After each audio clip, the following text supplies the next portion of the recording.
AJ, what do you think about Crawford retiring, man? Crazy, right? While you're at the top of your game.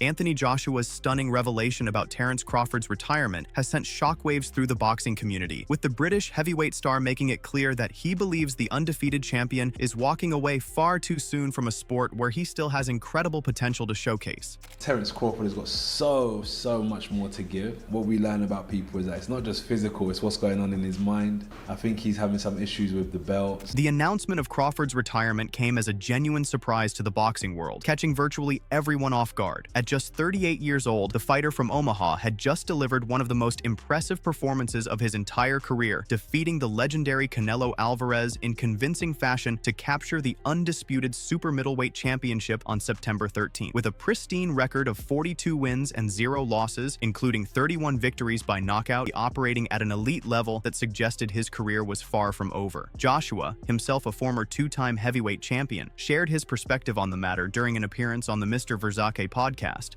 with Rick Reno. The interview took place shortly before Joshua's scheduled bout with Jake Paul, giving him an opportunity to weigh in on one of boxing's most talked about topics. The British fighter expressed his belief that Crawford possesses an enormous amount left to contribute to the sport, though he acknowledged that the decision to continue or retire involves more than just physical capability. He's been in the game for a long time. And maybe he's just like, you know, forget it, I'm done mentally, even though physically I'm good. But I would love to see him continue fighting. I think he's got a lot left. And I think now's his time. Now is the moment. Now is the moment to showcase your skills. But we have to live.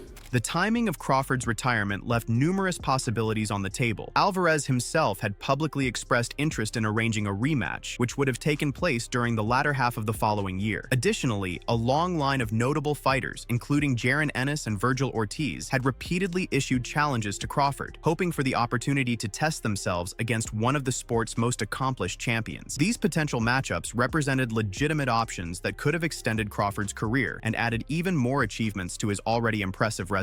Crawford's accomplishments speak for themselves. Beyond his 3-division undisputed championship status, he held belts across 5 different weight classes throughout his career. This level of achievement places him in rare company among boxing's all-time greats, virtually guaranteeing his first ballot induction into the Hall of Fame. The breadth and depth of his success across multiple divisions demonstrates an adaptability and skill level that few fighters in history have matched. I've never seen nothing like this in the sport of boxing.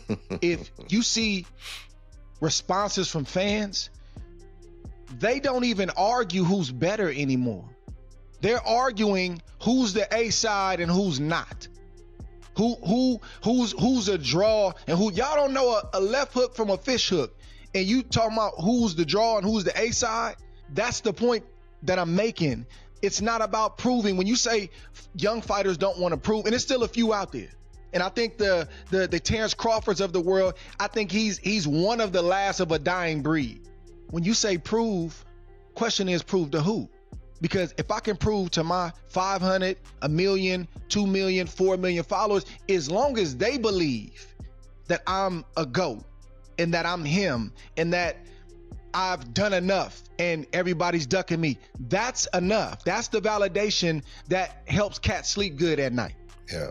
The validation that yourself, myself, and other people was after was, number one, me. I gotta feel comfortable living with me. I gotta walk around and live with myself and be like, bruh, are you really him?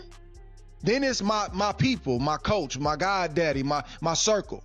I gotta look my kids in the face and I want them to know that my daddy the best fighter in the world. The real answer is, what do your peers say about you? How do they feel about you? Because most of the time, unless there's some personal stuff going on, a fighter gonna keep it 100. Yep. Fans can say what they want to say. You didn't fight nobody. A fighter will come in and say, you tripping. He fought this guy, that guy, this guy, this guy. The validation is from the fan base. The validation is from your followers. As long as they feel like you the guy, that's enough. So we're not even on an even playing field right now when we start talking about proving something to somebody, because the proving is social, YouTube, my platform is not the world anymore. However, not everyone in the boxing community views Crawford's legacy with universal acclaim. Oscar De La Hoya, the legendary fighter who transitioned into promotion, offered a sharply critical assessment of Crawford's career achievements. De La Hoya took to social media to share his controversial opinion, suggesting that Crawford defeated only 2 genuinely elite opponents throughout his entire career. He posted, "What a tool. I can name 4, 5, 6 fighters that compete and probably even beat him. Please. 2 good fighter he beat. Congratulations." Prior to his retirement announcement, Crawford had reportedly been considering various options for continuing his career. Reports indicated he was contemplating a move down to middleweight, where he would attempt to become a world champion in a 6th weight class. This ambition demonstrated that Crawford still harbored competitive desires and sought new challenges, making his sudden decision to retire all the more surprising to observers who expected him to pursue these goals. Ryan Garcia offered an intriguing perspective on the situation, suggesting that Crawford might be employing a calculated strategy similar to what Floyd Mayweather successfully executed during his career. Garcia theorized that Crawford's retirement announcement might not represent a permanent departure from boxing, but rather a strategic pause. He acknowledged Crawford's intelligence and greatness, while expressing confidence that fans would eventually see the champion return to action. This viewpoint frames the retirement as potentially temporary rather than a definitive ending to Crawford's competitive career. What did you think about Crawford retiring?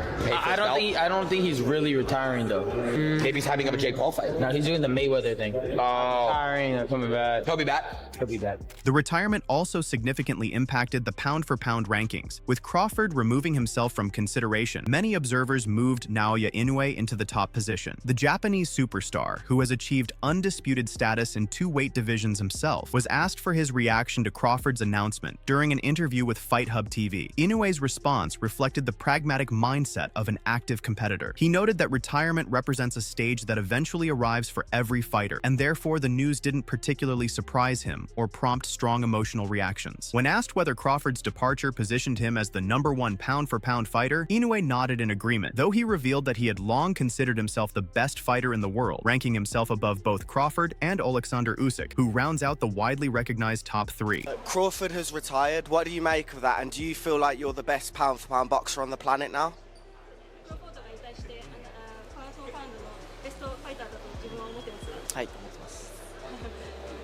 What do you make of Crawford retiring? クロフォードの引退についてどう思いますか？まあ必ずしも誰しもが、来る、時なので、まあ何も別に思わないですよ。I think it's like a thing that would like cross any fighter. It's something as a stage that would come to any fighter. So I'm not thinking anything about it. Stephen S. Smith offered his assessment of Crawford's retirement, characterizing him as a special pound-for-pound champion departing the sport at the absolute pinnacle of his abilities following a spectacular career. Smith acknowledged that while Crawford's brilliance inside the ring remains unquestionable, his retirement will inevitably spawn endless hypothetical discussions about how he would have performed against all-time greats such as Floyd Mayweather or Sugar Ray Leonard. Nevertheless, Smith argued strongly that Crawford deserves celebration and reverence for his contributions to boxing and for consistently delivering outstanding performances that never disappointed the fans who supported him throughout his journey. He's taken on all comers and he's taken all of them out. He is spectacular. He's the best pound for pound. He's been a tribute and a testament to the sport of boxing, and he should be not just applauded, not just celebrated, but revered because he's that special. My props to him if indeed this is it and we'll never see him fighting again. Thank you for all you've done for boxing, Terence Crawford, because he never cheated us.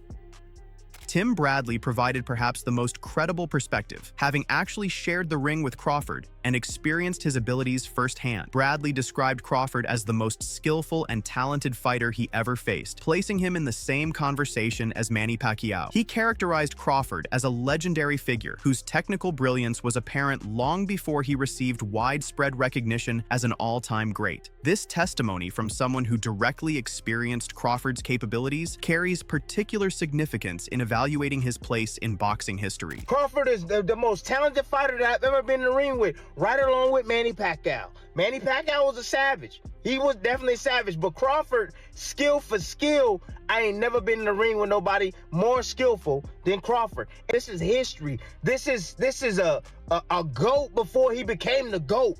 And you gotta see how he was before he got to where he is now. Roy Jones Jr. added his voice to the discussion, declaring that Crawford's retirement decision represents both a beautiful and intelligent choice. Jones emphasized that Crawford has absolutely nothing remaining to prove in boxing, having already demonstrated his greatness beyond any reasonable doubt. This endorsement from another legendary fighter reinforces the consensus among many respected voices that Crawford has earned the right to make this decision on his own terms. Would you believe that Crawford's really retired? I do. Well, what do you think about his issue with the WBC sanctioning? I don't want to talk about it. It ain't got nothing to do with me. It wasn't me. I don't know enough about it to talk about it, so I know that I do have respect for WBC, WBA, IBF, and WBO. So I always respect him. I always did what I had to do. And without those guys, we wouldn't have known who the champions were. So I can't say nothing against them. He may have his own personal vendetta with him. I don't know enough about it to say whether he was right or wrong. So, it's what it is. Roy, who's the best fighter in boxing right now? Right now, if he retires, if Terence retires, it's got to be Usyk. Who? Usyk. Usyk is the best. Without a question. If Terence retires, it's got to be Usyk now. Max Kellerman delivered perhaps the ultimate tribute to Crawford's career dominance. Kellerman asserted that Crawford belongs to an extraordinarily rare category of fighters whose superiority was so complete and overwhelming that fans will forever debate whether anyone could have actually beaten him. He highlighted that across 40 professional fights spanning 5 different weight classes, Crawford's dominance was so obvious and absolute that genuine uncertainty about outcomes never existed as his fights entered their final rounds. This level of consistent superiority places Crawford in truly elite company among boxing's greatest fighters. There are some guys people who lived through their eras will say, you ain't beating that guy. Yeah. And Terence Crawford's one of those guys. He's one of those guys. The people who watched him through this era will swear up and down no one could have ever beaten him. And they have a good case. Like, no one really competed with him. He had over 40 professional fights through 5 weight classes. Yeah. And you were never watching a Crawford fight, and here it is in the 11th round, and you're going, I wonder if he's going to win this fight. Yeah. Amir Khan, who faced Crawford in April 2019, shared his thoughts with The Ring magazine. Khan referred to Crawford as a boxing legend who will always be remembered among the greatest fighters ever. Khan revealed that he had encountered Crawford just 2 days before the retirement announcement. Khan had even inquired about Crawford's next fight because he wanted to attend as both a friend and someone who loves watching high-quality boxing, creating memories that would remain with Khan forever. You know, Terence is such a legend in the sport of boxing, and I was always going to be remembered as one of the greats. I saw him 2 days ago in Dubai at the boxing event, at the IBA event, and I never mentioned one little thing. I mean, I was asking him who's going to fight next because I want to be there. You know what I'm saying? Yeah, he's like, yeah. I'm a friend, and I love boxing, and I love seeing good boxing, and obviously been training alongside him for a long time, and him taking the time out to come all the way to the mountains to train with me. You know what I mean? That's something that's always going to stay with me. A guy like him who, when he was pound for pound, in my last fight, he flew over all the way to Omaha, and from Omaha up in the hills. Where were the hills again? Colorado Springs. Colorado Springs. Yeah. And he came just to train with me and to help me and support me. You know what I mean? That's what you call a champion. That respects other people as well, other champions. And that's one thing about Terence Crawford. He's always respected all the champions, all his peers, all his partners, all his gym mates. And he's going to be missed. Great legend of a guy. Not only what he did, what he's like in the ring. People know how good he is in the ring, but what he's like outside the ring is more humbling. There's a big difference between him and Mayweather. There's a big difference between him and the other fighters I've been around. Terence is a lovely guy who is very respectful and is a family man. Not everyone believes this retirement will prove permanent. Rolly Romero expressed a strong intuition that Crawford will eventually return to boxing despite retiring after his significant victory over Canelo Alvarez. While Romero could not identify specific reasons or potential opponents that might lure Crawford back, he remained firmly convinced that this retirement does not represent the final chapter of Crawford's boxing story. Terence Crawford, brother, just retired. Just what are your thoughts on that? He retired obviously on top, biggest win of his career against Canelo. I got a feeling he'll be back. You got what? I got a feeling he'll be back. Just got a feeling. Who would he come back against? Why would a Terence Crawford come back at this point? I don't know. I got a feeling. When you got a feeling, you just got a feeling, you know? You ever just have a feeling? Sometimes. Yeah. You ever just have a feeling? Maybe. I mean, I don't know. You're a fighter. You maybe, you know, have a different look than I do. The diverse reactions from across the boxing community reflect Crawford's impact on the sport and the genuine surprise his retirement announcement generated. Whether temporary or permanent, Crawford's decision has sparked conversations about legacy, timing, and what fighters owe themselves versus what they owe their fans and the sport itself.